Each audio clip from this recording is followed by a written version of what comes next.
Good morning class. देखिए चल रहा था लेसन आपका बिहारी लाल।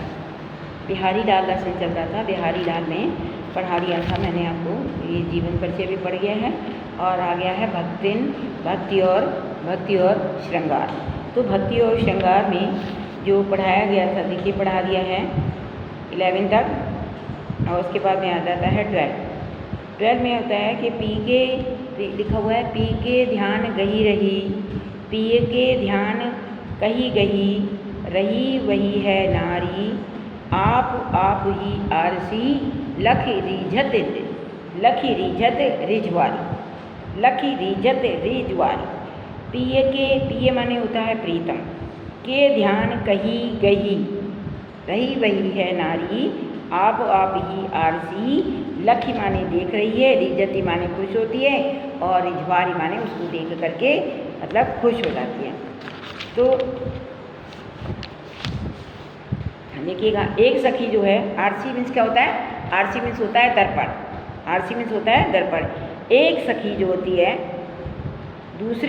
एक सखी दूसरी को प्रीतम पर आसक्त देख करके, एक सखी दूसरी सखी को अपने प्रियतम पर आसक्त देख करके वो सखी एक अन्य सखी से कह रही है कि अपने प्रीतम का ध्यान करती हुई नायिका पिए के ध्यान गही रही, अपने प्रीतम का ध्यान करती हुई, अपने प्रिय के ध्यान कही गही, अपने प्रीतम का ध्यान करती हुई नायिका जो है, अपने प्रीतम का ध्यान करती हुई नायिका क्या हो रही है?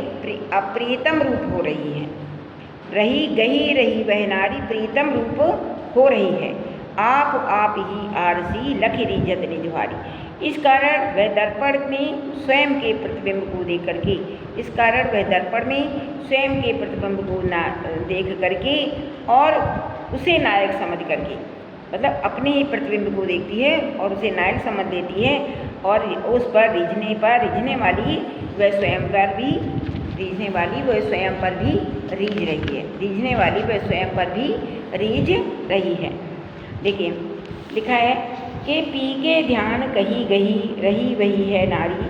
एक सखी जो होता है दूसरी सखी को नायक पर रिझते देखते हुए, मतलब प्रीतम के ध्यान में बैठे हुए देख करके क्या करती है? अन्य सखी से कह रही है कि पी के ध्यान कही गही, रही वही है नारी। कह रही है कि अपने प्रीतम का ध्यान करती हुई, अपने प्रियतम का ध्यान करती हुई वह अपने मतलब प्रीतम का ध्यान कर रही है और वह जो नायिका है क्या हो रही है? प्रीतम रूप हो रही है। दर्पण में स्वयं के प्रतिबिंब को देखती है। कहते हैं कि आप ही आरसी मीन्स होता है दर्पण। अपने आप को ही दर्पण में देख करके देखती है और उसको क्या समझ लेती है? उसको नायक समझती है।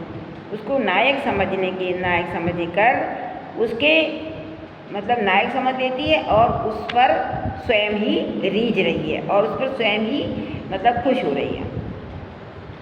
देखिए, एक सखी दूसरी सखी को प्रीतम पर आसक्त देख करके वो अन्य सखी से कह रही है कि अपने प्रीतम का ध्यान करती हुई, अपने प्रीतम का ध्यान करती हुई वह नायिका प्रीतम रूप हो रही है।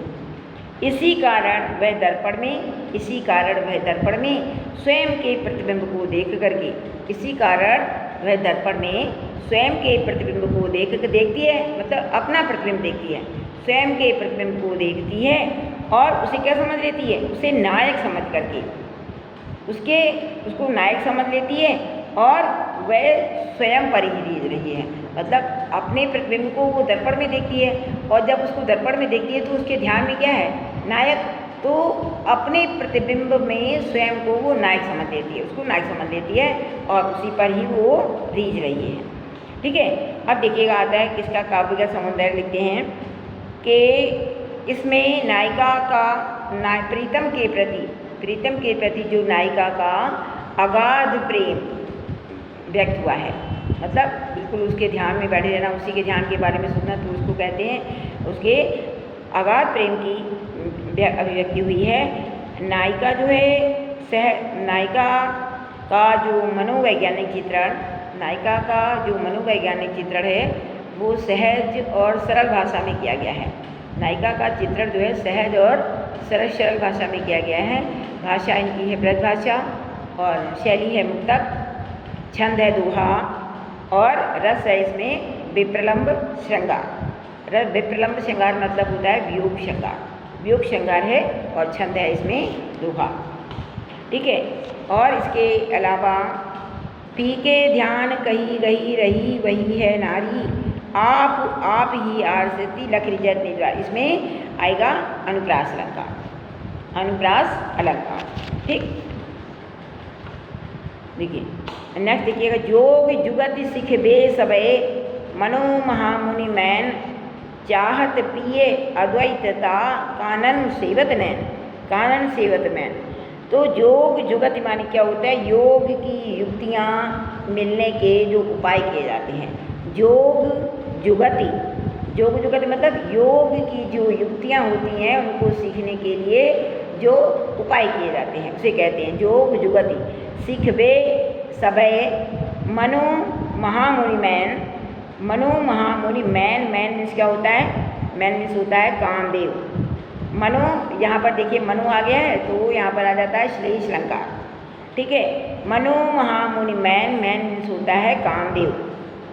चाहत पिए अद्वैतता कानन सेवत नैन, कानन सेवत नैन। तो इस दोहे में कवि ने नायिका के प्रभावशाली नेत्रों का वर्णन किया है। कवि ने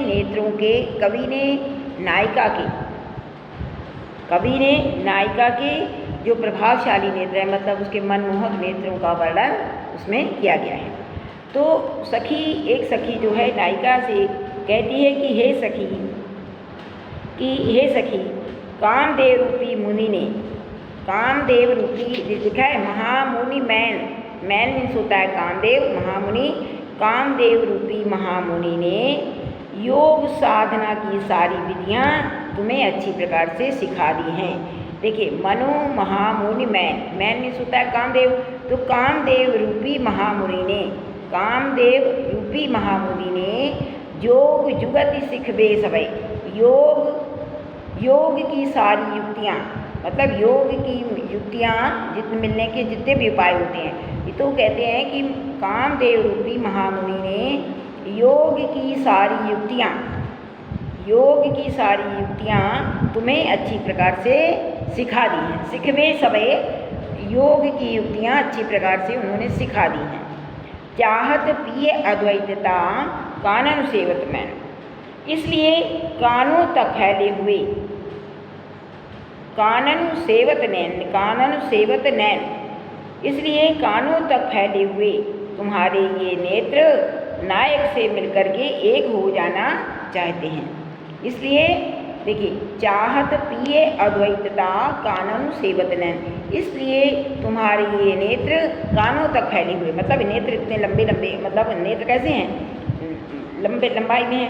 तो कहते हैं कि कानन सेवत नैन, इसलिए तुम्हारे ये नैन कानों तक फैले हुए, तुम्हारे ये नेत्र कानों तक तुम्हारे ये नेत्र जो हैं क्या करते हैं? कानों तक फैले हुए तुम्हारे ये नेत्र नायक से मिलकर के एक हो जाना चाहते हैं, नायक से मिलकर के एक हो जाना चाहते हैं। जिस प्रकार से कोई साधक योग साधना की सभी विधियां सीख करके ब्रह्म को प्राप्त करने के लिए वैराग्य धारण करके वन को चला जाता है, कहते हैं जिस प्रकार से कोई साधक होता है योग की सारी युक्तियाँ सीख करके ब्रह्म को धारण करने के लिए वन को चला जाता है, उसी प्रकार से ये नायिका के जो नेत्र हैं और जो साधक से मिलने की अनेक विधियों को सीख गए हैं, नेत्र जो हैं जो उसी प्रकार से नायिका के ये नेत्र जो साधक से मिलने के लिए मतलब नायक से मिलने के लिए अनेक विधियों को सीख गए हैं, अब नायक से मिलने के लिए व्याकुल हैं। इसी अभिलाषा में वो कानों तक फैल गए हैं। फिर से देखिएगा, योग जुगति सिखबे सबे मनो महामुनि मैन, चाहत पिए अद्वैतता कानन सेवत नैन। कहते हैं मैन मीन्स कामदेव, कामदेव रूपी महामुनि ने योग की युक्तियाँ जो हैं तुम्हें क्या सभी प्रकार से उन्होंने तुम्हें सिखा दी हैं। चाहत पिय अद्वैतता, और तुम्हारे ये कान नेत्र, तुम्हारे ये बड़े बड़े नेत्र कानों तक फैले हुए, तुम्हारे ये बड़े बड़े नेत्र कानों तक फैले हुए नायक से मिलकर के एक हो जाना चाहते हैं, नायक से मिलकर के एक हो जाना चाहते हैं। अर्थात क्या होता है? अर्थात जिस प्रकार से कोई नायक, जिस प्रकार से कोई साधक जो होता है योग साधना की सारी विधियों को सीख करके, योग साधना की सभी विधियों को सीख करके ब्रह्म को प्राप्त करने के लिए, ब्रह्म को प्राप्त करने के लिए वैराग्य धारण करके मन की ओर चला जाता है। ठीक उसी प्रकार से, ठीक उसी प्रकार से नायिका के नेत्र, जो नायिका के जो नेत्र हैं जीवन मतलब नायक से मिलने की, मतलब उसी प्रकार से ये नायिका के नेत्र जो हैं नायक से मिलने के लिए, मिलने की वे अनेक विधियों को सीख गए हैं। योग की जो युक्तियां हैं मतलब अनेक विधियों को सीख गए हैं। अब वो नायक से मिलने के लिए, नायक से मिलने के लिए व्याकुल हैं, इसलिए उसके नायक जो, उसके जो नेत्र हैं कानों तक फैल गए हैं, उसके नेत्र जो हैं कानों तक फैल गए हैं। अब इसके बाद में आता है इसका काव्यगत सौंदर्य। काव्यगत सौंदर्य में पहले तो आप सबसे पहले वही लिख लीजिएगा, क्या भाषा प्रतिभाषा होता है, शैली मुक्तक होती है, छंद दोहा होता है, इतना तो आपको लिखना ही पड़ेगा, हर दोहे में लिखना पड़ेगा। तो मुक्तक होता है, अलंकार इसमें बता ही दिया मैंने, श्लेष अलंकार है, श्लेष अलंकार है और उत्प्रेक्षा अलंकार, और रस है, रस क्या है? रस श्रृंगार रस। रस है, देखिए भाषा परिभाषा, शैली भाषा परिभाषा, शैली मुक्तक है, छंद दोहा है, रस श्रृंगार रस है, और अलंकार जो है श्लेष अलंकार है और उत्प्रेक्षा अलंकार, श्लेष अलंकार और उत्प्रेक्षा अलंकार है। ठीक है, ठीक। अब देखिए, मूड चढ़ायो रहे धर्यो पीठ कच भारू, रह्यो रहे गरे परि राखबो तऊ रीझे तऊ हिये पर हारू। मूड मत, मूड चढ़ाए, मूड मन क्या होता है? सिर। मूड किसको कहते हैं? सिर को कहते हैं। चढ़ायु मतलब चढ़ा करके रखते हैं, चढ़ायु रहे मतलब चढ़ा करके रखते हैं। परियो पीठ, पीठ माने होता है पीठ, कच माने होता है बाल, भारू माने गुच्छा। रहे गरे, गरे में सोता है गले में, परि राखियो गले पर रखते हैं, तऊ हिये पर हारू, और वो अब देखिएगा लिखा है मूड चढ़ायु रहे, कहते हैं कि मूड चढ़ायु रहे मीन्स क्या होता है? सिर पर धारण करना। एक होता है मूड चढ़ायु रहे मतलब सिर के ऊपर धारण कर लेना, सिर पर धारण कर लेने का मतलब होता है कि उच्च पद प्राप्त कर लेना, उच्च पद प्राप्त कर लेना। ठीक है, परियो पीठ कच भारू, कच भारू मीन्स होता है बालों का बोझा, बालों का झुंड या बालों का गुच्छा। ठीक है, तऊ मीन्स होता है तब भी, तऊ, तऊ लिखा है मूड चढ़ायो रहे परियो पीठ कच भारू, रहे गरे पर राखे तऊ ये पर भारू। तऊ मीन्स होता है फिर भी, तब भी, आप तब भी लिख सकते हैं या उसको फिर भी लिख सकते हैं। तो कहते हैं बालों को लोग कहते हैं, इस दोहे में बिहारी लाल जी ने कहा है कि अयोग्य पुरुष, अयोग्य जो पुरुष होता है वो श्रेष्ठ पद का कभी भी अधिकारी नहीं होता है, नहीं होता, तथा गुड़ी को ही, गुड़ी का श्रेष्ठ, गुड़ी को ही श्रेष्ठ पद मिलकर ही रहता है। जो गुड़ी व्यक्ति होता है उसको ही श्रेष्ठ पद मिलता है, मतलब अवगुड़ी को, अवगुण व्यक्ति को कभी भी श्रेष्ठ पद प्राप्त नहीं होता है, अवगुण व्यक्ति को कभी भी श्रेष्ठ पद प्राप्त नहीं होता है। तो मतलब इसमें लिखेंगे प्रसंग। तो आता है मूड चढ़ायो रहे, कहते हैं बालों के गुच्छे को, बालों को हम लोग सिर पर चढ़ा करके रखते हैं, सिर पे लिए बाल हमारे कहाँ पर है? सिर पे है ना, तो बालों को हम सिर पर चढ़ा करके रखते हैं, लेकिन तब भी बालों का गुच्छा जो होता है कहाँ पर रहता है? पीठ पे ही रहता है। सिर पे चढ़ा के जरूर रखा हुआ है, लेकिन बालों का गुच्छा रहता कहाँ है? पीठ पीछे, पीठ पीछे रहता है। किंतु हार जो होता है गले पर पड़ता है। हार कहाँ पहनते हैं हम लोग? गले में पहने हैं ना हार, गले में हार पहने हैं, तो और तब भी वह हृदय पर धारण किया जाता है। हार गले में पहने हुए हैं, लेकिन कहाँ पर आता है? हृदय पर, हृदय पर धारण किया जाता है।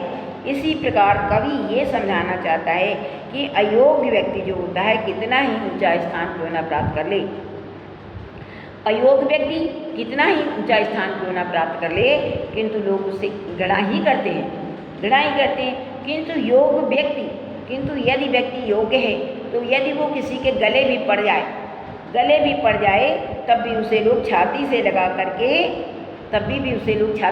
करके रखते हैं या स्नेहपूर्वक या आदरपूर्वक उसे देखा जाता है। कहते मूड चढ़ायो रहे परियो पीठी कच भारू। कहते बालों को हम लोग सिर पर चढ़ा करके रखते हैं। बाल जो है बालों को सिर पर चढ़ा करके रखते हैं, लेकिन बालों का जो गुच्छा होता है वो पीठ पर ही पड़ा रहता है। बालों का गुच्छा पीठ पर ही पड़ा रहता है। बालों का गुच्छा जो होता है पीठ पर ही पड़ा रहता है। और क्योंकि किंतु हार जो है हार गले पर धारण किया जाता है। हार कहाँ पहनते हैं हम लोग? गले में। हार गले पर धारण किया जाता है, लेकिन वो रहता कहाँ है? हृदय में रहता है। इसी प्रकार से वो कवि ये समझाना चाहता है कि अयोग्य व्यक्ति जो है कितना ही ऊंचा स्थान क्यों ना प्राप्त कर ले, लेकिन वो कभी भी श्रेष्ठ पद का अधिकारी नहीं हो सकता है। और यदि अयोग्य व्यक्ति जो है किसी के गले भी पड़ जाए, अयोग्य व्यक्ति किसी के यदि गले भी पड़ जाता है तो भी लोग उसे क्या करते हैं? स्नेह की दृष्टि से देखते हैं। आदर की व्यक्ति आदर की दृष्टि से देखा जाता है। ठीक, अब देखिएगा इसमें कहते हैं सिर पर चढ़ा करके, सिर पर चढ़ाना और गले में पड़ना, इसमें दो मुहावरों का प्रयोग किया गया। मतलब सिर पर चढ़ना, कहते हैं सिर पर चढ़ना और गले पड़ना, दो मुहावरे का इसमें बिहारी लाठी ने इसका यहाँ पर प्रयोग किया है। और भाषा वृद्धाशय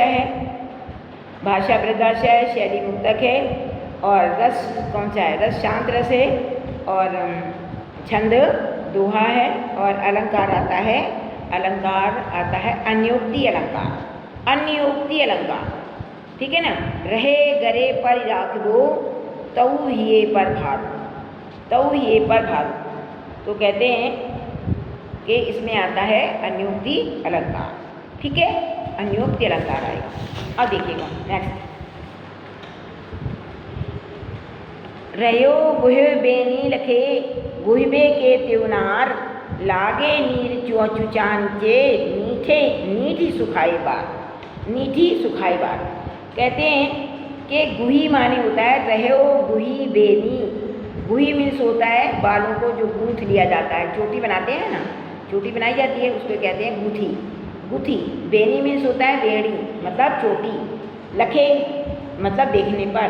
गुहबे के त्योनार के कहते हैं नायक जो है नायिका की चोटी को गूंथ रहा है। नायक क्या कर रहा है?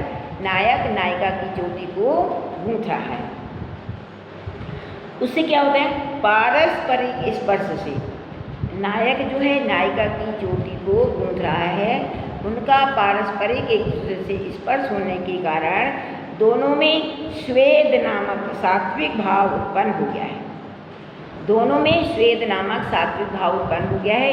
इससे क्या हो गया है? उसके बाल जो हैं भीग गए हैं और नायिका अपना सात्विक भाव छिपाने के लिए नायक के बेटी को गूंथने को में कमी निकालती हुई उसे बेड़ी ना गूंथने के लिए कहती है।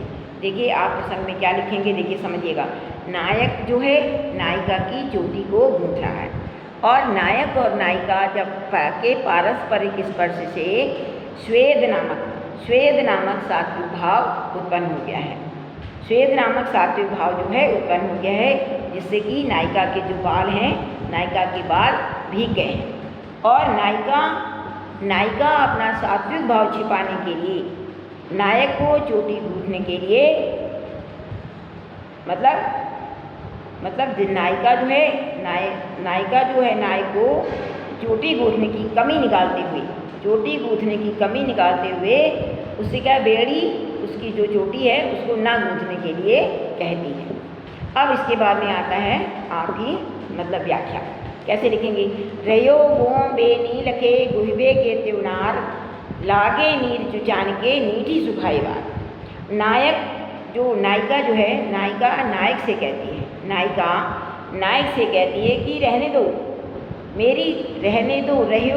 रहो मीन्स ठहरो, रहो मीन्स होता है ठहरो, गुहो बेनी लगे ठहरो, मेरी चोटी को गूंथना बंद करो, मेरी चोटी को तुमसे ये चोटी गूंथी नहीं जाएगी, गुहबे के त्योनार तुमसे ये चोटी गूंथी नहीं जाएगी, लागे नीर चुचान के दीठी सुखाई बार।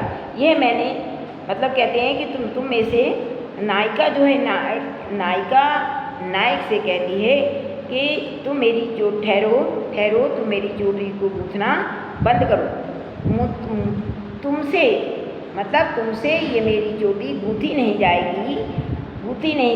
जिन बालों को मैंने बड़े प्यार से सुखाया था वे फिर गीले हो गए हैं और उनसे पानी टपकने लगा है। देखिए, रहो गुहे बेनी लखे गुहबे के त्योनार लागे नीर चुचान में टपकने लगा है, चूने लगा है। नीर में होता है पानी। नीर ही सुखाए बाद जिन बालों को मैंने अभी सुखाया था। तो रहो गुहे बेनी, तो नायिका जो है नायक से कहती है कि ठहरो मेरी चोटी को गूंथना बंद करो। तुमसे ये मेरी चोटी गूंथी नहीं जाएगी। जिन बालों को मैंने बड़े प्यार से सुखाया था, नीट ही सुखाए बाद जिन बालों को मैंने बड़े प्यार से सुखाया था उनसे क्या हो गया, उनसे अब पानी टपकने लगा है। वो बाल जो है मतलब फिर से गीले हो गए हैं और उनसे पानी टपकने लगा है। ठीक। अब इसमें आता है, देखिए, काव्यगत सौंदर्य। कबीरदास जी ने बिहारी लाल जी ने इस दोहे में इस बात का संकेत किया है। इस दोहे में उन्होंने इस बात का संकेत किया है कि नायिका जो है स्वाधीन पति का है, क्योंकि उसे अपने काले घने और लंबे बालों पर गर्व है। तभी तो वो कहती है कि नीठी सुखाए बाल, मतलब नीठी सुखाए बाल। ठीक है ना, मतलब इस बात पर संकेत किया है कि नायिका को अपने काले घने और लंबे बालों पर गर्व है, इसीलिए वह कहती है कि नीठी सुखाए बाल। भाषा वृद्धाशा है, शैली मुक्तक है और अलंकार जो है वक्रोक्ति अलंकार है और रस है संयोग श्रृंगार और छंद है, इसमें छंद आएगा दोहा। ठीक, इसमें छंद आएगा दोहा छंद। अब देखिए, कर सुंदरी को आरसी प्रतिबिंबित प्यों पाई, पीठ दिए निधरक लखे इकटक डीठी लगाए। कर माने होता है, कर में होता है हाथ। कर मुंदरी में होता है अंगूठी।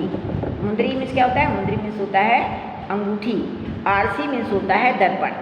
प्रतिबिंबित माने होता है परछाई। पीठ दिए निधरक माने होता है बेधड़क मतलब। इकटक डीठी में होता है दृष्टि लगाई में लगा करके।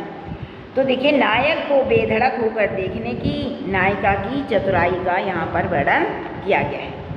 कहते हैं, कर मुंदरी को आरसी, हाथ की अंगूठी के दर्पण में, हाथ की जो अंगूठी के दर्पण में मतलब हाथ की अंगूठी उसने नायिका ने क्या किया हुआ है, नायिका ने हाथ में अंगूठी पहनी हुई है।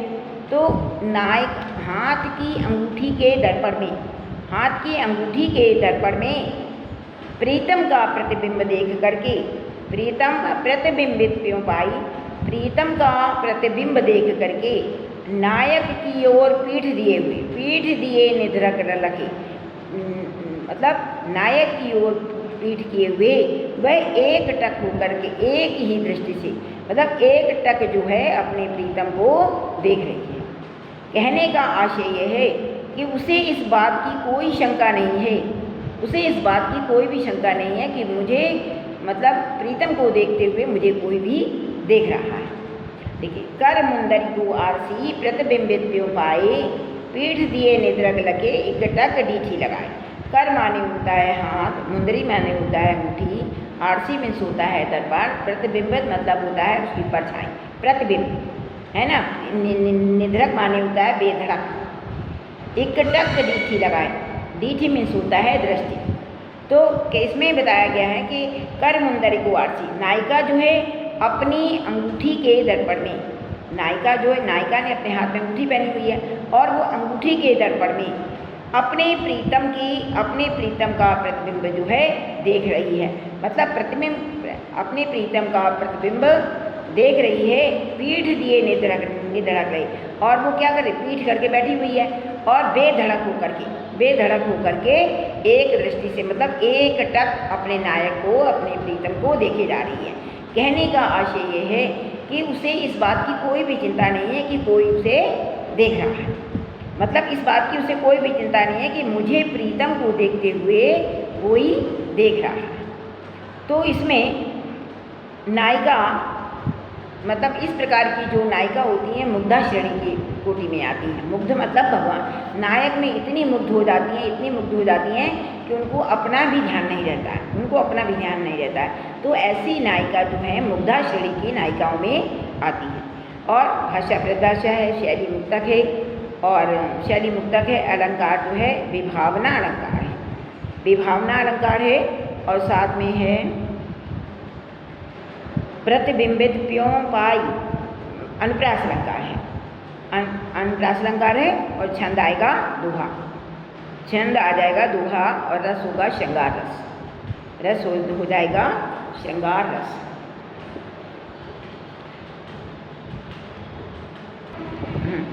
तो कर मुंदरी को आरसी हो गया। खेलन सिखवे अली भये चतुर अहेरी मार, कानन चारी नैन मृग नागर नरुन शिकार। खेलन सिखवे अली भई, खेलन सिखवे अली भई। तो खेलन अहेरी मार, अहेरी में सोता है शिकारी, अहेरी में सोता है शिकारी। और कानन चारी नैन मृग, नैन में सोता है, नैन में सोता है नैन, मृग माने होता है हिरण, नागर में सोता है चतुर, नरुन में सोता है मनुष्य, शिकार में सोता है शिकार। तो इसमें तत्सम और तद्भव शब्दों का भी प्रयोग किया गया है। तो कहते हैं इस दोहे में, इस दोहे में क्या, इस दोहे में कामदेव रूपी चतुर शिकारी के, इस दोहे में क्या बताया गया है, कामदेव रूपी चतुर शिकारी के, कामदेव रूपी चतुर शिकारी के कानों तक विचरण करने वाले तुम्हारे इन नेत्रों को नगर में रहने वाले चतुर लोगों का शिकार करना अच्छी प्रकार से उसने सिखा दिया है। देखिए, खेलन सिखवे अली भले चतुर अहेरी मार, कानन चारी नैन मृग नागर नरन शिकार। कहते हैं कामदेव रूपी चतुर शिकारी ने, कामदेव रूपी चतुर शिकारी ने कानों तक विचरण करने वाले, काम रूपी चतुर शिकारी ने, कामदेव रूपी चतुर शिकारी ने कानों तक विचरण करने वाले तुम्हारे इन नेत्र रूपी, तुम्हारे इन नेत्र रूपी हिरणों को, तुम्हारे इन नेत्र रूपी जो तुम्हारे हिरण हैं, नेत्र रूपी हिरणों को नगर में रहने वाले लोगों को, लोगों का नगर में रहने वाले लोगों का शिकार करना सिखा दिया है। देखिए, कहते हैं कि सामान्यतः एक शिकारी जो होता है, शिकारी हिरण का शिकार करता है, परंतु यहाँ नेत्र रूपी हिरण नगर निवासी चतुर लोगों का शिकार कर रहे हैं। मतलब कहते हैं एक शिकारी जो होता है हिरण का शिकार करता है, पर यहाँ पर जो नेत्र रूपी जो हिरण है सामान्यतः मतलब लोग नगरों में रहने वाले लोगों का शिकार कर रहे हैं।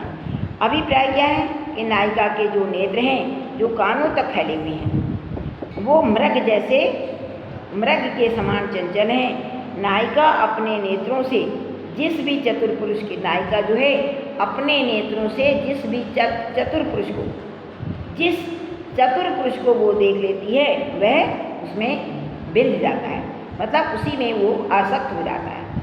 और ये सब किसका प्रभाव है, ये सब है कामदेव का प्रभाव है, चतुर अहेरी मार, है ना। तो ये सब कामदेव का प्रभाव होता है। जिस प्रकार से कोई शिकारी अपने शिष्य को शिकार करने की कला सिखाता है, जिस प्रकार से कोई शिकारी अपने शिष्य को शिकार करने की कला सिखा देता है, वैसे ही कामदेव ने नायिका जो है जिसके मतलब नेत्र कान तक फैले हुए हैं, उसी प्रकार से कामदेव ने नायिका को भी इस कला में निपुण कर दिया है, इस कला में उन्होंने निपुण कर दिया है। ठीक है, अब देखिए आता है काव्यगत सौंदर्य। तो कहते हैं नायिका के नेत्रों के सौंदर्य, चंचलता और प्रभाव का यहाँ पर वर्णन किया गया है। भाषा वृद्ध भाषा है, शैली मुक्तक है, अलंकार है रूपक और श्लेष अलंकार। अलंकार आएगा रूपक और श्लेष अलंकार है, और छंद है दोहा। छंद कौन सा है? दोहा छंद। ठीक है, अब देखिएगा, लालन खेलन सिखवे अलिबले चतुर अहेरी मार, कानन चारी नैन मृग नागर करन शिकार। मतलब कानों तक फैले हुए, कानों तक जो नेत्र, मतलब उसके नायिका के जो कानों तक जो उनके नेत्र जो फैले हुए हैं, वो नेत्र इतने चंचल हैं कि उन्होंने नगर में रहने वाले लोगों का शिकार करना सिखा दिया है। कहते हैं जिस प्रकार से कोई शिकारी होता है, अपने हिरण का शिकार करता है, तो उसको उसकी चतुर करने की उसकी कला भी सिखाता है। तो इन्होंने नायिका को इस कला में बिल्कुल निपुण कर दिया है।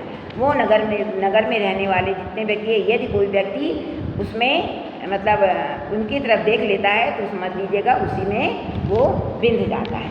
ठीक है, उसी में बिंध जाता है, तो बिंध जाता है, और उसकी अपनी ओर वो मतलब नायिका जो होती है, ऐसे चतुर पुरुषों को अपनी ओर आकर्षित करने में सफल हो जाती है।